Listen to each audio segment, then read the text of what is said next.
Bonjour à tous, je suis ravie de vous retrouver pour cette nouvelle émission d'Enjeux politiques, cette nouvelle et aussi cette dernière puisqu'elle clôture la saison avant l'été. Aujourd'hui, nous allons parler d'un sujet brûlant qui prête souvent le flanc à la polémique, la place des religions dans la société. La question fait régulièrement débat entre la crèche à Noël, le burkini à la piscine, le menu sans porc à la cantine, mais aussi la statue de la Vierge sur la place publique qu'il faudrait déboulonner. Alors la laïcité à la française est-elle menacée ? Quelle collaboration imaginer entre les religions et les pouvoirs publics et quelle contribution pour les religions dans la société ? Pour en parler sur ce plateau, vous le savez, comme chaque mois, 5 élus de terrain. Bonjour à tous. Je vais vous les présenter et puis je vais commencer par vous, Catherine Hiblet, puisque vous êtes, c'est la première fois que vous venez, que vous participez à cette émission. Vous êtes conseillère de Paris Renaissance, donc anciennement le nom de La République En Marche pour nos téléspectateurs, et vous êtes aussi conseillère municipale dans le 15e arrondissement de Paris. Tout à fait. À votre gauche, François Garret, vous êtes maire d'Hiver Gauche des Mureaux dans les Yvelines. Soisic Perrault, vous êtes vice-présidente Les Républicains du conseil départemental du Morbihan. Bonsoir. Alexandra Bedjoudi, vous êtes conseillère départementale Europe Écologie Les Verts du Calvados. Bonsoir. Et enfin, Amaury Navarane, vous êtes conseiller régional Rassemblement National de Provence-Alpes-Côte d'Azur. Bonsoir. Bonsoir à tous, merci d'être là. Vous êtes tous des élus de terrain, je l'ai dit. Vous êtes donc tous en contact avec les différents représentants des religions et puis vos concitoyens qui sont aussi pour certains des croyants. J'aimerais vraiment vous entendre sur les réalités de terrain auxquelles vous êtes tous confrontés. Et j'ai envie de commencer par vous, François Garret, parce que j'ai vu que sur le site de la ville des Mureaux, vous aviez adopté en 2009 une charte de la laïcité qui compte quand même 11 articles. Alors pourquoi avoir pensé à cette charte ? Écoutez, on est déjà dans une république qui est laïque. Et je le rappelle souvent, cette république laïque, il est important aussi qu'elle affirme des valeurs, notamment dans tous les lieux publics et dans tous les lieux, finalement, où les gens viennent, que ce soit des lieux publics ou même l'école, etc. Donc c'est pour cela qu'on a tenu à le rappeler, et c'est important pour nous d'appliquer justement cette laïcité, et une laïcité qui va depuis le haut vers le bas. Et c'est pas l'inverse, du bas vers le haut, tout en travaillant bien évidemment le bas. Donc il est important aujourd'hui que partout où sont les éléments de la République, que ce soit à l'entrée des écoles publiques, je parle, que ce soit dans une mairie, que ce soit dans un stade, que ce soit dans une piscine, que ce soit dans une médiathèque, il est évident qu'il faut respecter cette charte de laïcité. Alors c'est pareil, au niveau de l'ensemble du personnel communal, nous faisons signer une charte de laïcité parce que, après, moi, quand les gens sortent de ces lieux, après, ils font ce qu'ils veulent, même chez eux. Mais par contre, là où on est, il est important aussi qu'il y ait ce mélange accepté, et ce mélange accepté par rapport à des réglementations bien définies. Bon, je vais être très clair, je suis très satisfait de la décision qui a été prise, justement, par rapport à ce que Piolle avait décidé à Grenoble, notamment sur le burkini. Bon, on est déjà sur le burkini, déjà en début d'émission. Quelles sont vos expériences de terrain, vous, dans vos différents mandats ? Par exemple, Amaury Navarane ? Oui, je vous entendais parler de la charte de la laïcité. C'est vrai que beaucoup de communes ou de collectivités passent par ce biais-là pour rappeler quelles sont les règles que l'on doit suivre et que l'on doit faire observer. Je crois que dans ce débat-là, et pardonnez-moi peut-être de lancer ou de venir sur le sujet de manière aussi brutale, mais il y a aussi dans les phénomènes d'actualité la nécessité de prendre un peu le recul. On est en France, dans un pays laïque, mais d'histoire chrétienne, catholique, c'est la construction de ce pays. Et c'est vrai que les phénomènes que l'on vit aujourd'hui et qui posent problème traitent de chocs, ou en tout cas de questions qui agitent la société, parce qu'elles ne sont pas en phase avec nos habitudes culturelles, avec notre histoire, avec la civilisation qui est la nôtre. Et c'est aussi tout l'enjeu dans le combat politique, dans les responsabilités politiques, de rappeler quels sont les principes qui sont ceux de la France et quel est le respect de règles, d'habitudes et de coutumes qui sont ceux et celles des Français. Alors, si on va vraiment plus sur votre expérience de terrain, à quoi vous êtes confronté, vous, par exemple, Soisic Perrault ? Moi, je suis confrontée tout simplement, je le vois en tant qu'élu, je suis auprès de jeunes, je le vois aussi en tant que professeur auprès de jeunes. Est-ce que la République laïque, est-ce qu'elle parle aux jeunes ? Est-ce que les jeunes, ils savent ce que ça veut dire ? Parce qu'aujourd'hui, effectivement, on veut absolument laïciser la société. Est-ce qu'on doit, ça veut dire plus d'identité, plus de Google, plus de couscous. On veut plus d'identité. Alors effectivement, je suis contre tous les signes ostentatoires. Vous parliez du burkini et ça, effectivement, c'est impossible. Mais pour moi, la République, elle doit être aussi faite différentes identités. Alors, qu'est-ce que ça veut dire auprès des jeunes, cette République laïque ? Est-ce que derrière tout ça, il n'y a pas une forme d'hypocrisie ou de déni aussi de voir certains monter du radicalisme en France, de certaines religions où c'est radical, et puis aujourd'hui, derrière tout ça, on veut, sous ce prétexte, laïciser à tout prix, quoi. Et puis faire des polémiques tout le temps. Des polémiques médiatiques, vous voulez dire ? Des polémiques médiatiques. Qui ne reflètent pas votre vie sur le terrain ? Je le vois, par exemple, sur le sans-porc. Alors aujourd'hui, nous, on dit sans viande dans la cantine, effectivement.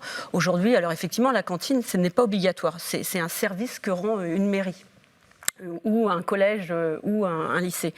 Mais aujourd'hui, le menu sans viande, ça fait partie de la culture, ça fait partie aussi de la société moderne. Aujourd'hui, d'accepter qu'on ne mange pas de viande, qu'on mange du poisson, par exemple, le vendredi, ou qu'on ne mange pas de porc. Voilà, ça fait partie de cette société moderne. Moi, personnellement, en tant qu'élu, je l'accepte, mais sans faire de polémique. Et puis, évidemment, en respectant les uns, pas de manière ostentatoire, je le dis. Quand c'est ostentatoire, effectivement, c'est là où la République, elle répond plus. Alors, Alexandra Beljoudi, j'ai le sentiment que vous vouliez réagir. Non, mais je trouve qu'on dit énormément de choses. Il y a effectivement entre la volonté de certains d'être attachés aux coutumes, à l'histoire, au passé, et à vouloir, du coup, dans cet esprit-là, pas prendre en compte, effectivement, tous les éléments de notre société, toutes les personnes, toutes les cultures, tous les cultes. Donc, vivre le présent de manière aussi moderne. Je trouve ça assez sain, assez naturel qu'il y ait une évolution aussi des valeurs au regard de qui compose la société. En France, on est riche d'une histoire, on est riche effectivement de coutumes, mais comment aussi on compose entre tous et toutes aujourd'hui, et entre une volonté de vouloir laïciser, alors j'entends dans ce que tu dis, Soisic, une volonté de totalement lisser.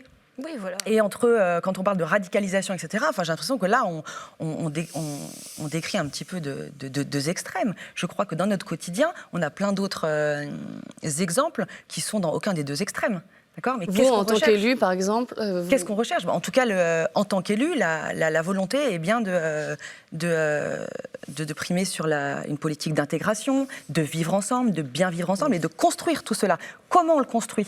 Alors, effectivement, on entend un peu là en fond, il peut y avoir aussi différentes visions, en tout cas de mise en œuvre de ce qu'est la laïcité. La laïcité à la française, c'est quoi ? Voilà, on va y venir. Est-ce qu'on est à devoir tout polisser ? Est-ce qu'on est à devoir être dans le conformisme social à tout prix ? Est-ce qu'on est plutôt dans l'échange, la construction ? Est-ce qu'on est dans le déni ? Est-ce que dans le déni ? Est-ce qu'on est dans la possibilité de construire des choix ? Enfin voilà, je pense qu'il y a d'autres visions aussi, la laïcité de sa mise en œuvre, notamment par la tolérance et la tolérance des manifestations religieuses, dès lors qu'en tant qu'élu local, on puisse garantir l'ordre public, le respect, certaines valeurs de la République. Moi, Catherine Ebli, vous voulez peut-être réagir ? Oui, alors en fait, moi je pense que la laïcité, effectivement, on n'est pas contre les religions dans une société laïque. Je pense qu'il faut quand même le rappeler. On a le droit d'exercer sa religion, il ne faut simplement pas de signe ostentatoire. Donc la laïcité à la française, de temps en temps, elle est, à mon avis, mal comprise. Et comme vous le disiez, de temps en temps, je pense qu'on monte en épingle des sujets qui finalement viennent un peu attiser les choses, alors que globalement, ça se passe bien au quotidien. Hier, c'est la fête de la musique. Vous aviez, en tout cas à Paris, vous aviez des milliers de personnes dans la rue, de toutes confessions confondues. Et voilà. Et en fait, les gens, ils sont venus, les jeunes, les plus âgés, écouter de la musique sans difficulté et sans mettre en exergue le fait qu'ils appartenaient à telle ou telle religion. Et il faut savoir qu'en France, on est quand même le pays d'Europe où on a le plus de confessions religieuses qui s'exercent dans notre pays. Donc ça veut dire que quand même, ça marche plutôt pas si mal. Donc voilà. Donc je pense que la laïcité à la française, c'est quelque chose qu'il faut protéger, et il faut surtout bien avoir en tête que c'est pas parce qu'on est une société laïque qu'on est contre les religions. Non mais il faut juste un mot. il y a de nombreuses religions où il n'y a pas de difficulté avec de nombreuses religions. Et aujourd'hui, on ne peut pas dire que la religion musulmane, dans la montée du radicalisme musulman, pose des difficultés en France. On l'a vu avec les séries d'attentats et pose des difficultés sur nos libertés à la française. Et justement, c'est là-dessus où, derrière ce problème qui jette l'opprobre finalement sur toute une communauté musulmane qui n'appartient pas à ces groupuscules. Voilà. Donc aujourd'hui, il n'y a pas non plus de déni à voir et de dire finalement on met des fleurs et des bougies pour dire que tout va bien ou tout va mal quand on est confronté à un attentat. Aujourd'hui, en France, il y a quand même un problème avec les religions. Certaines religions, une religion, la religion musulmane, il faut quand même le dire, moi je le vois en tant qu'enseignante aussi, maintenant, on s'auto-censure. Alors l'école, on pourra y revenir, mais François Garret, je sens que vous avez envie de réagir. Par rapport à tout ce que j'entends, déjà, premièrement, la spiritualité ou la non-spiritualité, c'est l'affaire de chacun. Parce que je trouve que, finalement, le débat est souvent sur les religions, mais n'oublions pas que nous sommes 40% de gens qui ne croyons pas en quelque chose. Et d'ailleurs, nous aimerions que les religions nous respectent en tant que telles. Parce qu'on peut ne pas croire en quelque chose. Parce que des fois, c'est compliqué là-dessus. Et deuxièmement, la laïcité, c'est l'affaire de tous. Donc ça veut dire que c'est une question. On vit dans un pays, on veut être sur une unité, et on ne vit pas en silo. Parce qu'on a tendance quand même aussi à nous enfermer en tribus, en silos. Alors, soit, bien évidemment, avec les religions, soit éventuellement par là où on habite, soit par l'activité professionnelle que vous faites. Et je crois que finalement, la laïcité, c'est quelque chose qui est au-dessus. Après, chacun peut croire. Chacun peut éventuellement chez lui. Mais à un moment donné aussi, moi, je vais vous dire une chose, des fois, ça me dérange de voir certains. Ça me dérange. C'est-à-dire ? Je ne suis pas croyant, et pourquoi éventuellement on m'imposerait des signes en tant que tel. Moi je pourrais éventuellement, demain je suis anarchiste, pourquoi je ne me baladerais pas avec des trucs d'anard ? Pourquoi ? Mais ça veut bien dire que la notion de spiritualité, de non-spiritualité, c'est l'affaire de chacun.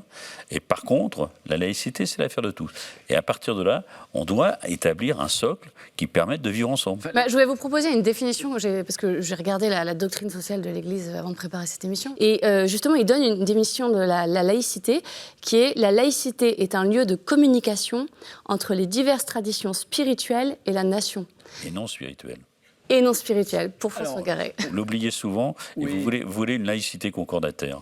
Non, sauf que dans les origines spirituelles de la République, si on en parle, je crois que les êtres humains se sont toujours penchés à un moment vers quelque chose de transcendant. Et d'ailleurs, à vous écouter, il faut se rappeler que la République, elle a imposé un culte. C'est-à-dire que la République, les origines de la République française, c'était le culte de l'être suprême. Et comme quoi la République avait eu cette inspiration que les gens avaient besoin de spirituel. Et le culte de l'être suprême, ça singeait un petit peu les églises, l'autel, la messe. Comme quoi, il y a toujours ce besoin de spiritualité, même quand on ne croit pas. Mais je crois que on ne le présentait pas comme un Dieu révélé. C'est vrai, mais parce qu'il y a beaucoup d'interprétations après de la religiosité. Permettez-moi aussi de revenir sur il y a aujourd'hui, vous l'avez dit, des religions qui, sur le territoire, peuvent ou ne peuvent pas s'intégrer ou sont en voie d'intégration. Nous sommes très attachés à l'assimilation. Et d'ailleurs, la religion catholique, je dis, la République est laïque, mais la France est un pays catholique, de tradition, de construction. Le catholicisme en France s'est attaché à respecter les us et coutumes qui étaient antérieurs au catholicisme. Les fêtes religieuses calquent le calendrier païen qui était vécu par les gens. Alors là, on parle d'un temps que les gens de 20 ans ou même de 1500 ans ne peuvent pas connaître.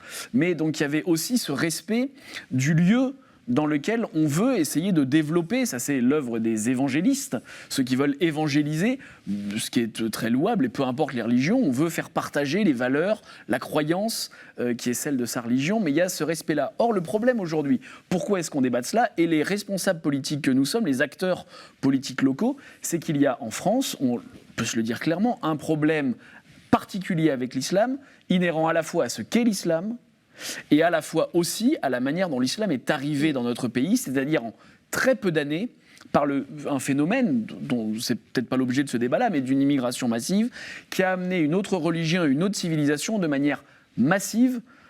En 40 ans, on a en France 10 millions de musulmans, alors même qu'il y a toujours eu une présence musulmane en France, historique, mais de manière très minoritaire.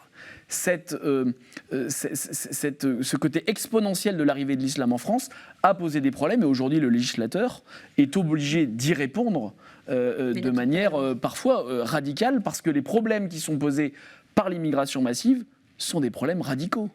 Par rapport à ce que vous dites, la loi de 1905 était avant tout, par rapport à la religion catholique, justement une acceptation de la religion catholique. Après, ce qui s'est passé... C'est la réponse au concordat, plutôt. Oui.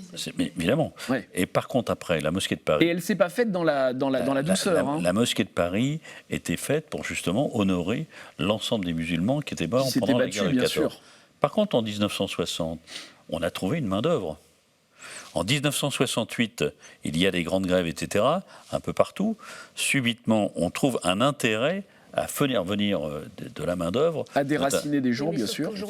Et là, pendant 40 ans, on a fait ceux qui ne voyions pas qu'il y avait la religion qui arrivait. Bien sûr. Et moi, je peux vous dire qu'aujourd'hui, il y a aussi sur les financements, sur les reconnaissances en tant que telles, même sur les mosquées. Moi, je me rappelle être allé avec un ancien président de la République, déjà qui date celui-là, mais aller, par exemple, dans une mosquée, dire l'islam des caves n'existera plus. Mais par contre, on n'a jamais, au départ, dans les années 90-2000, essayé de voir qu'est-ce que nous allons faire. Il y en a qui ont essayé d'alerter tout de même. Reconnaissez qu'il y a des familles politiques sur cette question-là qui ont essayé d'alerter. Vous ne partagiez peut-être pas... En 1985. Ah bah parfaitement. Reprenez les mais discours de Jean-Marie Le Pen. Revenons sur votre expérience de terre. Aujourd'hui, c'est 300 000 titres de séjour là, qui sont, mais on parle pas sont donnés chaque année. Et donc, vraiment sur la place des religions. Oui, mais ça veut dire que aussi c'est pour la plupart musulmans qui s'installent aussi dans les quartiers, dans des lieux qui sont déjà très communautarisés. Et effectivement, on voit d'ailleurs dans l'assassinat de Samuel Paty le rôle de la mosquée de Pantin. Donc effectivement, alors moi je reviens juste sur la définition de la laïcité. Oui, très bien, la définition de la laïcité. En fait, peut-être que vous n'avez pas tous la même acceptation. Il ne faut pas que la laïcité elle s'érige en censeur aussi, en censeur où finalement on n'aurait plus le droit d'exprimer aucune religion, aucune spiritualité dans l'espace public. Il faut aussi laisser cet espace de liberté, parce que derrière, être censeur juste pour prétexte parce qu'on n'a pas répondu au problème de la radicalisation, parce que aujourd'hui finalement la laïcité, on en parle beaucoup, pour répondre au problème de la radicalisation. Parce que la radicalisation, on a parlé de la loi, mais aujourd'hui on n'applique pas la loi, parce qu'on peut très très bien identifier aujourd'hui les réseaux salafistes, on peut très très bien identifier les imams qui prêchent la haine, on peut très très bien identifier ou reconduire à la frontière des hommes et des hommes et des femmes fichées S. Donc aujourd'hui, il faut absolument que cette laïcité, ça ne soit pas finalement l'arbre qui cache la forêt. Catherine Hublet, vous la définiriez comment, la laïcité ? Pour revenir sur la loi, en fait, la loi des principes républicains, du respect des principes républicains qui a été adoptée le 24 août 2021, a permis quand même de fermer un certain nombre d'établissements, mais ce qui n'avait pas été fait auparavant. C'était ce qui était normal. Ce qui a permis d'interdire le burkini de manière légale. Non, mais la loi de 1905 le permettait très clairement. En tout cas, là, ça a été adopté. Et ça a été fait. Ça a été efficace. Pour moi, une nouvelle manifestation encore du déni, c'était d'une vacuité. C'est pas du déni, puisqu'il y a des mosquées qui ont été fermées, des associations qui ont été fermées, et que le burkini ne verra pas les jours à Grenoble. Et l'État négocie avec certaines... Alexandra Beljoudi ? On peut revenir sur la définition de la oui, laïcité. Oui, je pense que ce serait bien. Voir si vous avez tous la même acceptation. On peut aussi faire juste une parenthèse sur visiblement la décision qui a été rendue hier, c'est qu'il n'y ait pas de confusion, qu'on parle de la même chose. Hier, c'est pas tant la décision qui a été rendue de dire le burkini est interdit parce que c'est un signe religieux. C'est pas tant ça qui s'est passé. C'est le pourquoi la décision du changement du règlement intérieur a été faite. Donc c'est la grosse nuance. Ils n'ont pas statué sur le burkini en lui-même. Voilà. Mais là c'est un raccourci qu'on fait. Du coup, on saute dessus et c'est un raccourci qu'on fait.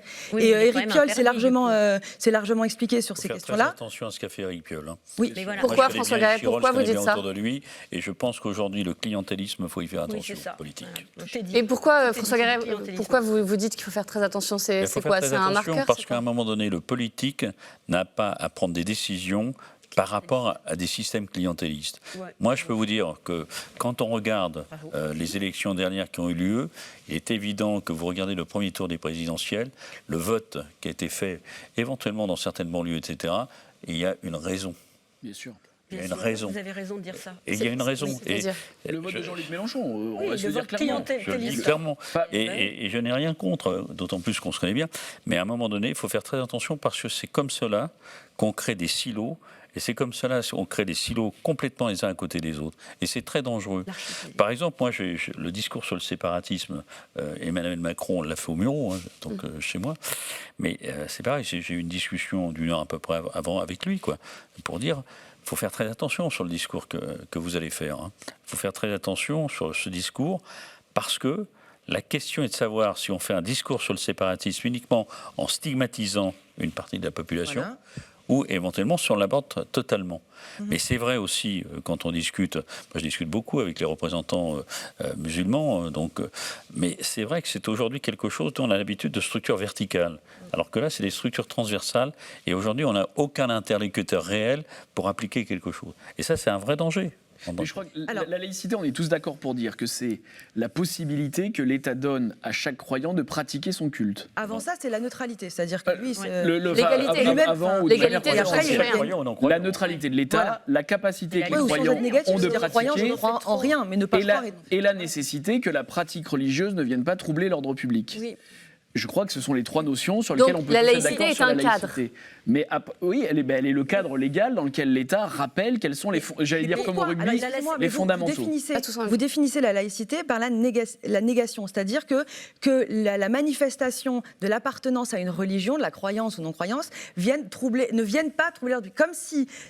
Comme si on avait conçu dans l'esprit de cette définition-là, qu'à partir du moment où je manifestais une croyance religieuse, c'était un problème. D'ailleurs, 2 fois en l'émission de 20 minutes, on entend 2 fois on a un problème avec la religion musulmane. Alors, je m'insurge vraiment contre ce genre de propos. On n'a pas dit, contre la religion musulmane, contre le radicalisme musulman. Alors, faites attention à vos propos, sauf que dans la même phrase, on parle de radicalisme, on parle de religion musulmane. Bah, si, sur on la va revoir. radicalisation, C'est très important. Voilà, la d'être radicalisation, vigilant elle existe que dans partout.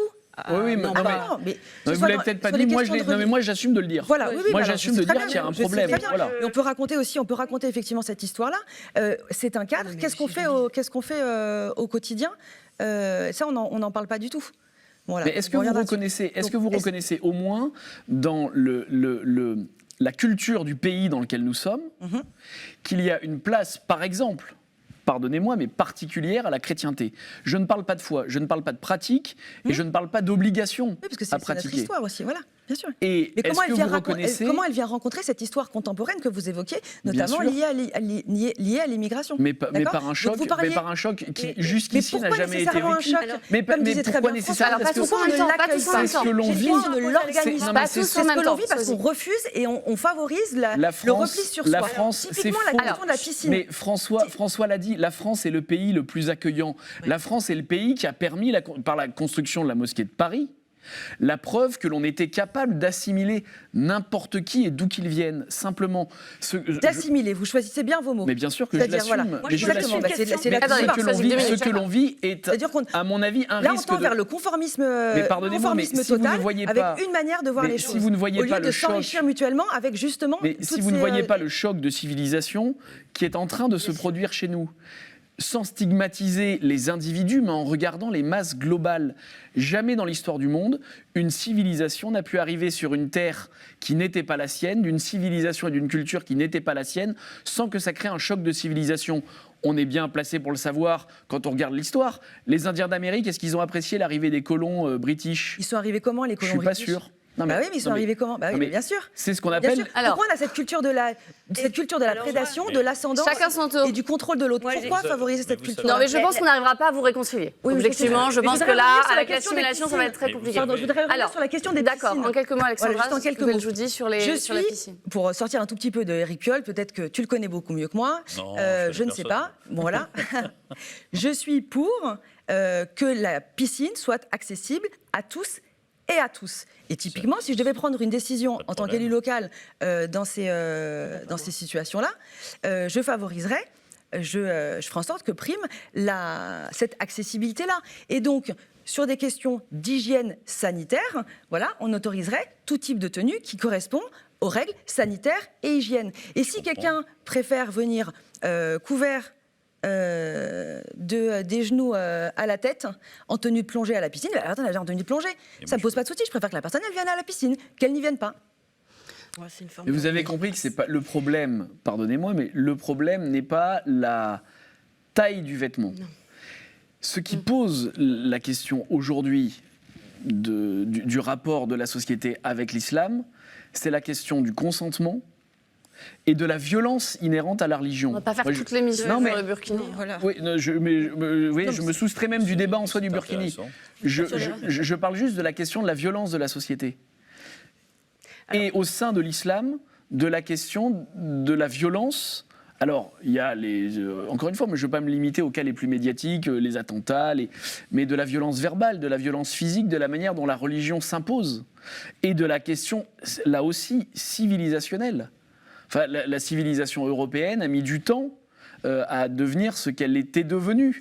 Et je ne crois pas nécessaire de lui imposer un choc sur notre terre d'une autre civilisation arrivée massivement et qui ne peut pas se conformer à nos règles sans cette confrontation, hélas, Alors, je vais violente. faire tourner un peu la parole parce que là, on est dans un beau match de ping-pong. Catherine Hiblet, qu'est-ce que. Voilà, vous Ah voulez bah non, mais participer moi je me suis exprimée notamment sur le burkini. Moi je pense que c'est. Enfin, moi je suis pas pour qu'on favorise le burkini dans une piscine municipale et je pense que le débat est. Mais en fait, typiquement, le burkini, on a stigmatisé un sujet alors qu'en fait, la laïcité, c'est pas ça. Et donc du coup, ben voilà, ben encore une fois, on s'appuie sur un truc, et on en fait des tonnes autour d'un sujet qui finalement intéressait pas grand monde, quoi. Donc voilà. Alors, Donc, vas-y, Cléo.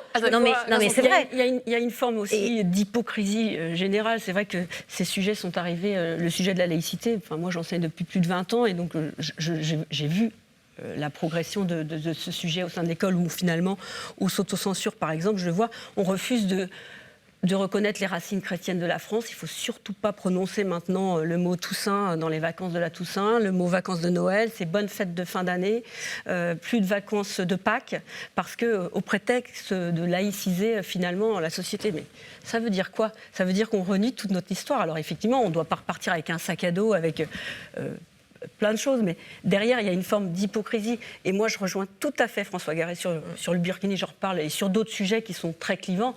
C'est du clientélisme politique. Je le vois bien, nous, dans le groupe de gauche, dans notre majorité, dans notre hémicycle départemental. À chaque fois qu'il y a les questions où on finance l'université catholique, à chaque fois on finance les écoles catholiques de la même manière que les écoles publiques, où les enfants, où les Morbihanaises et les Morbihanais payent autant d'impôts, qu'ils soient du public ou du privé, et finalement on finance à égalité le numérique et on finance tout à égalité. À chaque fois, on a les mêmes expressions logorées, je dirais même logorées, de certains partis politiques qui sont là juste par pur clientélisme. Et c'est un peu dur de vous dire ça, Alexandra, mais aujourd'hui, c'est aussi ça la laïcité. Moi, la laïcité, il y a évidemment que la République, elle doit être laïque, on ne doit pas avoir de signes ostentatoires, mais je vois que les religions ne sont pas traitées de la même manière par certains partis politiques. Et ça, c'est une certitude. Juste pour revenir sur l'école privée, dans toutes les écoles privées catholiques, elles accueillent des musulmans, elles accueillent des juifs, elles accueillent des... Enfin voilà, il n'y a pas de sujet. Donc en fait, on met sur la table tout un tas de sujets pour s'opposer, pour se combattre. Mais voilà, l'école privée, l'école républicaine, elle accueille tous les enfants.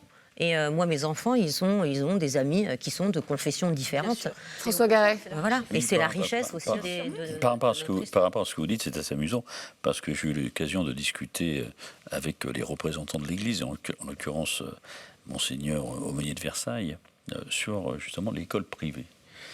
Parce qu'on a oublié quelque chose, que l'école privée était avant tout confessionnelle au départ. Et bien évidemment, après, on a dit on est ouvert à tous.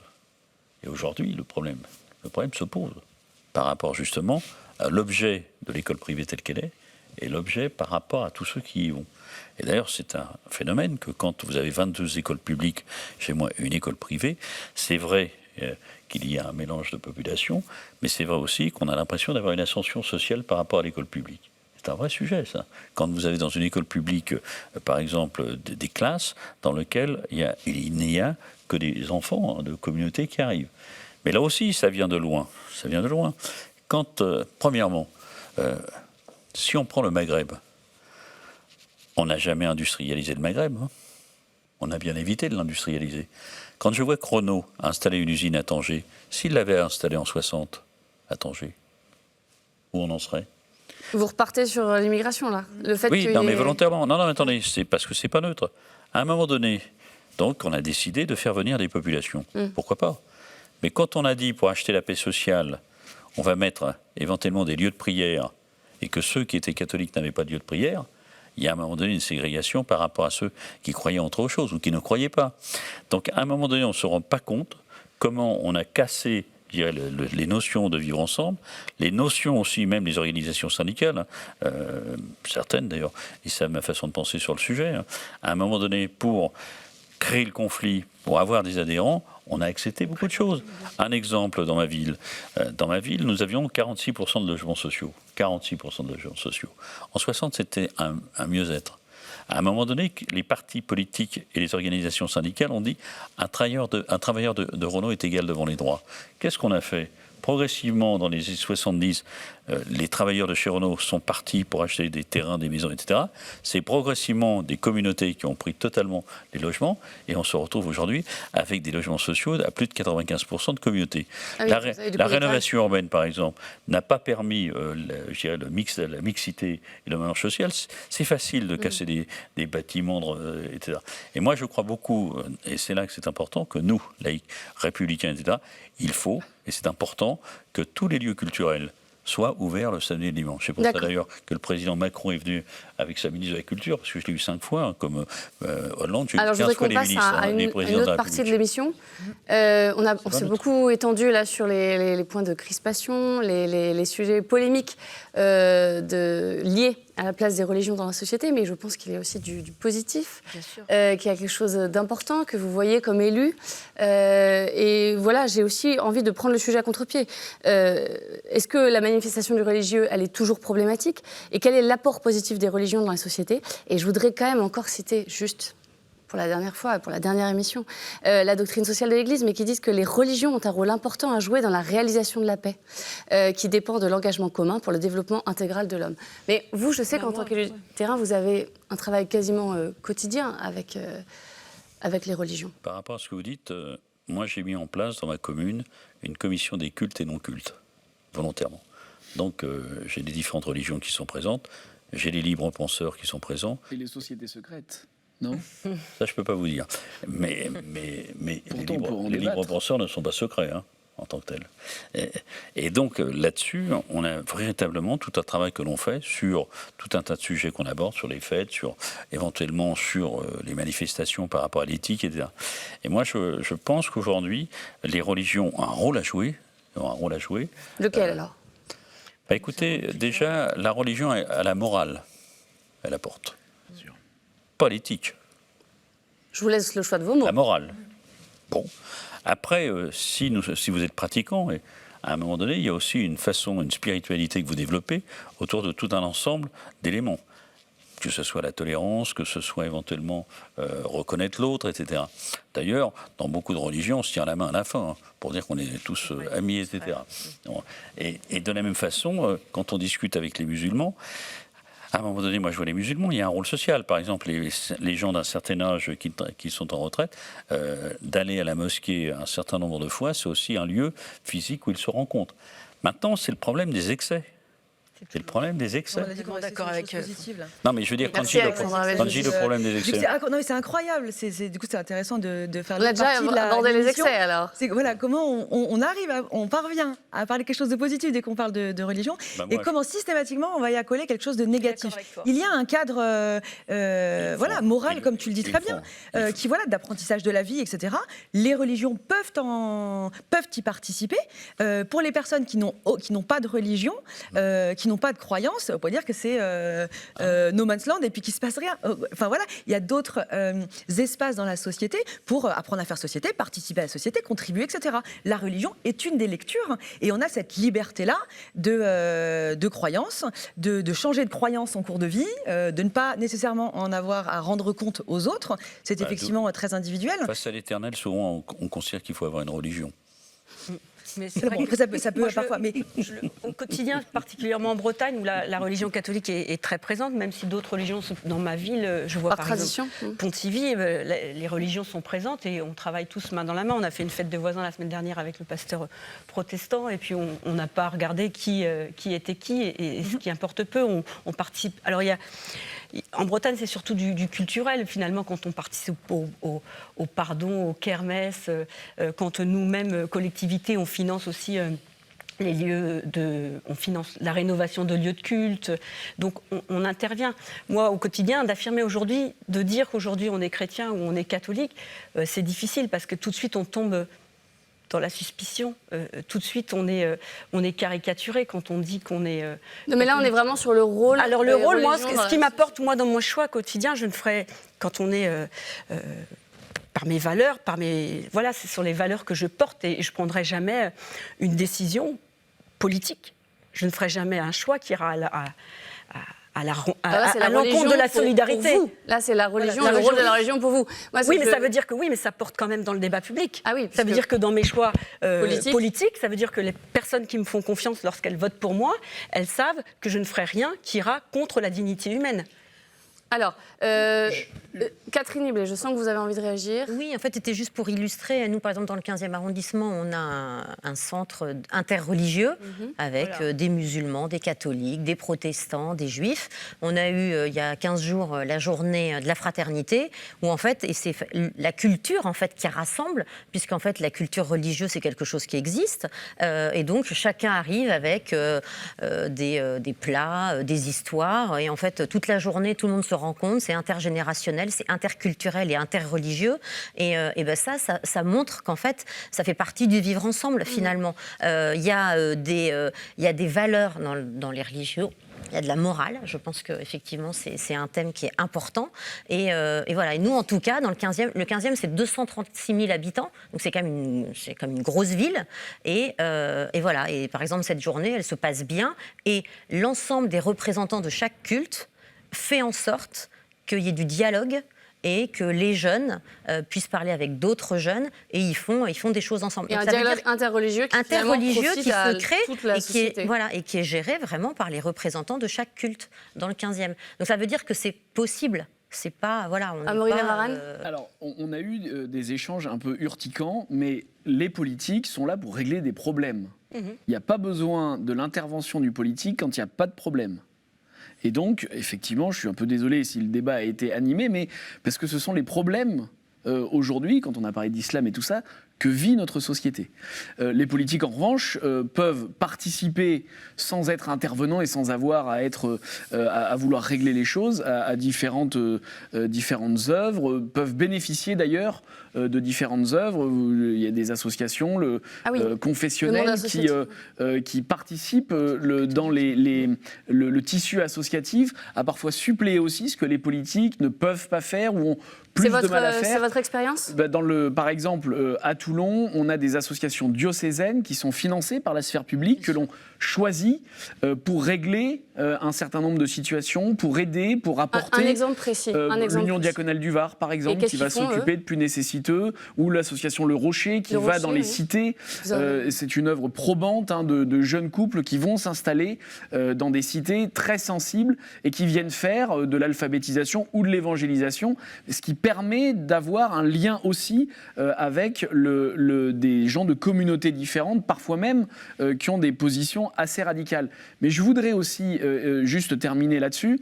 L'apport des religions à la politique, c'est que les religions, et dans la société et aussi à la politique, je me permets de lier les deux, c'est que les religions voient loin. Vous disiez que face à l'éternel, on a toujours envie de croire. Les religions ont cette faculté, c'est vrai, de voir plus loin que l'immédiateté. La société, c'est parfois les travers des êtres humains. La politique, c'est parfois beaucoup d'orgueil, beaucoup de prétention. On croit qu'on est important parce qu'on a des mandats, parce qu'on représente quelque chose. Et la religion a cette capacité d'apporter à la politique et à la société une vision de plus long terme, une vision de bien commun qui sépare l'immédiateté et l'instantanéité avec des sphères beaucoup plus longues, des visions beaucoup plus longues, et la morale qui est parfois différente de la loi civile. La loi morale, c'est ce qui permet aussi de voir dans son ensemble des choses peut-être plus éthiques, même si tout à l'heure le terme était galvaudé. François Garret, vous aussi, vous avez le Rocher au Murau. Oui, nous avons le Rocher, qui est une très belle association. Hein, le Rocher, moi je vois, ils sont dans des quartiers, ils participent. Bon, ce sont des jeunes qui ont fait des études et éventuellement ils donnent une année à l'église et ils habitent le quartier. C'est aussi des couples qui mettent un peu de sommeil leur activité pour vivre 3 ans dans des quartiers, et ils font un très gros travail. Mais de la même façon, les gens du Rocher, comme chez nous les prêtres, etc., sont toujours en interrelation avec des imams, en interrelation avec les pasteurs. Et c'est vrai que bon, il y a des journées particulières où ils vont, pour les plus pauvres, recueillir éventuellement tous ensemble des dons. De la même façon, quand on a eu des événements graves, par exemple, quand a été assassiné Jean-Baptiste Salvin avec sa femme Jessica, c'était un policier des Mureaux, on a été capable de se recueillir tous et aussi d'aller dire aux autres ce qu'il ne fallait surtout pas comprendre ou faire. Parce qu'à un moment donné, il peut y avoir aussi dans les deux côtés des tensions. Et des tensions, quand vous vous retrouvez dans une situation comme celle-ci, il y aurait pu y avoir des tensions très fortes. Et si vous voulez, moi je pense que à un moment donné, par exemple, tout à l'heure j'étais au téléphone avec un grand représentant d'une fédération de sport qui est assez connue, hein, et on espère qu'elle ira au Qatar gagner la Coupe du Monde. C'est vrai que par exemple au niveau du football ou dans d'autres disciplines, on a fait fi des religions. Heureusement d'ailleurs. On va avoir dans 2 ans un événement qui est les Jeux Olympiques de 2024. Les Jeux Olympiques de 2024 dépassent la notion de religion. C'est pas pour cela qu'il n'y a pas des musulmans, des catholiques, etc. Quand on est sur un tapis de judo, on n'est pas éventuellement... Ça reste au vestiaire. C'est important quand même. Moi, dans les exemples concrets avec la religion, je pense à la Fondation Abbé Pierre, avec qui on travaille très très bien dans le domaine de l'habitat et de la précarité énergétique. On identifie ensemble des familles. On travaille d'ailleurs avec EDF aussi, par exemple, et on travaille ensemble sur des sujets qui sont précis, là, dans le but du bien commun et d'aider aussi son prochain. C'est là où la religion elle a du poids, mais une association, d'autres associations, je pense au Secours catholique dans nos villes, je pense à plein d'autres associations qui accompagnent aussi les réseaux de mineurs non accompagnés aux côtés de nos services sociaux. Et donc, c'est une manière d'intégrer. Parce qu'aujourd'hui, quand ces jeunes arrivent, par exemple, dans notre ville, il faut qu'ils soient intégrés, il faut qu'ils aient aussi des valeurs qu'on porte.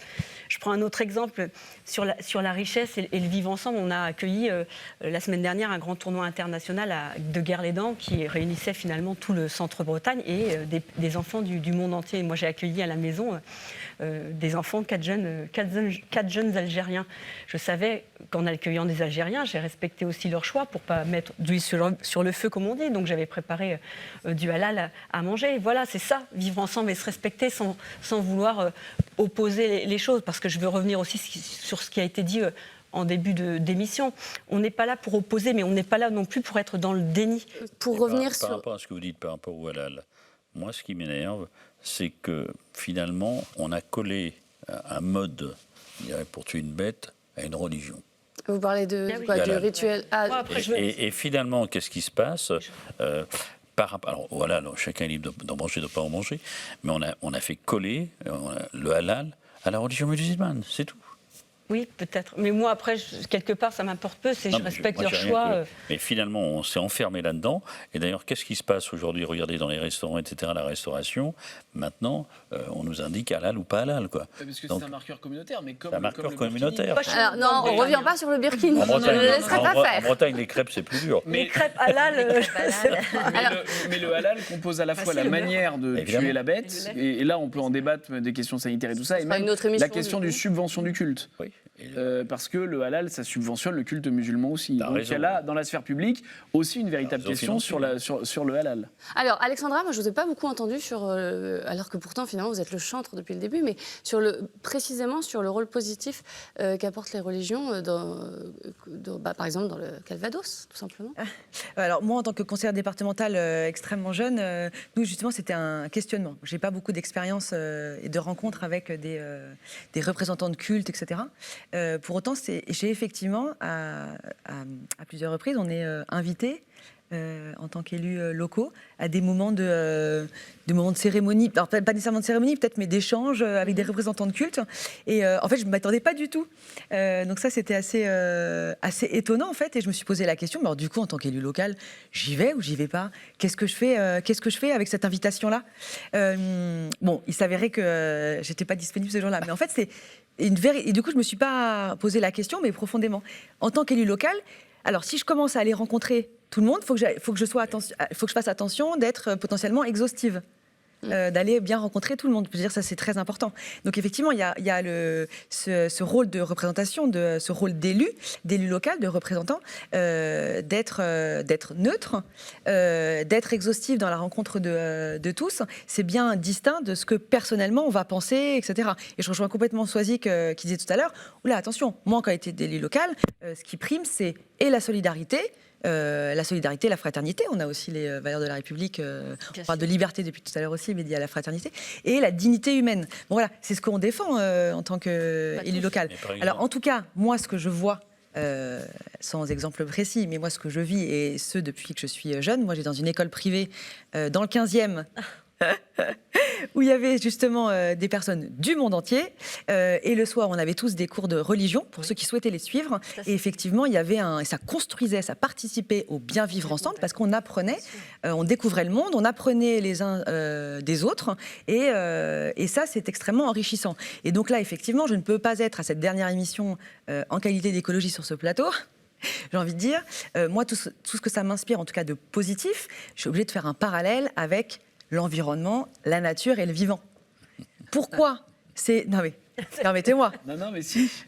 Il y a véritablement... Là, elle nous la joue, vas-y. Non mais il est essentiel, on voit bien, on est à peu près tous d'accord, de préserver la biodiversité, toute cette richesse dans la nature, de favoriser, de faire attention, de préserver le vivant. Qu'est-ce qu'il y a dans le vivant, dans la nature? Eh bien, il y a moult variétés, pluralité d'éléments voilà, qui font que le vivant est vivant et reste vivant. Oui. Voilà. Eh bien, c'est exactement la même chose dans la société. Hein, c'est comme dans notre alimentation, enfin, etc., etc. On a besoin de variété. Et vous avez, je crois tout à l'heure, c'est vous, Charlotte, qui l'exprimez, de communication. Oui. Et on a bien besoin d'interaction. Et c'est bien parce qu'on va favoriser cette communication, cette interaction, la découverte de l'autre. Ça ne veut pas dire que je suis d'accord, ça ne veut pas dire que j'adhère, ça ne veut pas dire que j'y crois, que je n'y crois pas, mais je t'écoute et j'apprends. Ça c'est et tout ça, ça apporte quoi? Et ben non mais c'est important. Ça, je trouve ça très intéressant. Ça apporte, c'est prouvé dans le cadre de la biodiversité, voilà, adaptabilité et résilience. Et alors, on a du coup un environnement qui est fort, qui s'adapte et qui reste vivant. Et ben une société, c'est pareil. Je vois à peu près la métaphore. La loi scout. La loi scout. La loi scout, mais oui. Bah, bien sûr, la loi scout. C'est l'ancien scout, enfin scout toujours, mais je mets plus les culottes courtes, mais qui dit dans la loi scout, et quand on disait que les religions se projettent plus loin que le politique, c'était le scout aime la nature, je dis ça donc à une écolo, il y reconnaît l'œuvre de Dieu. Et c'est aussi ça, c'est cette capacité que l'on a, que l'on peut avoir plus loin que l'immédiateté, et les religions ont aussi cet apport, je le reconnais. Par la clé de voûte de l'éducation. Vous avez un point par rapport à ce que nous disons... Mais elle finira à droite, vous verrez. On parlait des écoles privées. Déjà, premièrement, il y a les écoles sous contrat. Et un point qui est important, c'est là, on ouvre un dossier, là, non? Non. C'est pour les émissions de l'année prochaine. Non, oui. Les écoles sous contrat, ne peuvent pas être sous un lieu de culte. Donc, regardez bien, toutes les écoles privées ne sont pas sous un lieu de culte. Oui. Important. Donc, ça veut dire qu'on veut bien séparer, normalement, le lieu du culte et le lieu de l'enseignement. Et c'est pour ça qu'on dit que c'est des écoles confessionnelles, dans lesquelles on est libre d'aller, mais il y a quand même, théoriquement, un enseignement religieux qu'on se doit éventuellement d'aller. Ça me semble important de ça. Le deuxième point, moi, ça m'arrive fréquemment d'aller dans des cérémonies, volontairement aussi, quand je vais souvent c'est des cérémonies vers l'éternel. Hein. C'est souvent, il faut que je vienne dire un petit mot pour celui qui est vraiment à la fin. Par exemple, aujourd'hui, quand je viens et j'interviens, je demande toujours d'intervenir avant qu'il fasse la cérémonie des Lumières, tant que ce n'est pas sacralisé. De la même façon, quand je fais à la fin de la fête de l'Aïd, ou des choses comme ça, j'interviens toujours avant le moment de la prière, et je ne veux pas qu'il y ait démarré éventuellement mon intervention pendant le moment religieux. Donc c'est tout aussi une remarque, c'est qu'il y a le laïc Et on fait bien la séparation entre les deux, quoi. Et c'est important. Moi, j'ai rien contre toutes les religions, etc. Mais il faut faire des séparations. Il faut faire des séparations. On a parlé de communication, on a parlé de séparation. Vous ne serez pas tous d'accord ce soir. Mais merci beaucoup, en tout cas, d'avoir accepté notre invitation à venir sur ce plateau pour débattre de ce sujet qui n'a pas échappé à la polémique chez nous non plus. Merci à vous de nous avoir suivis depuis chez vous. Vous pouvez retrouver cette émission sur notre site internet ktotv.com. Quant à moi, je vous souhaite un très bel été sur KTO, bien sûr.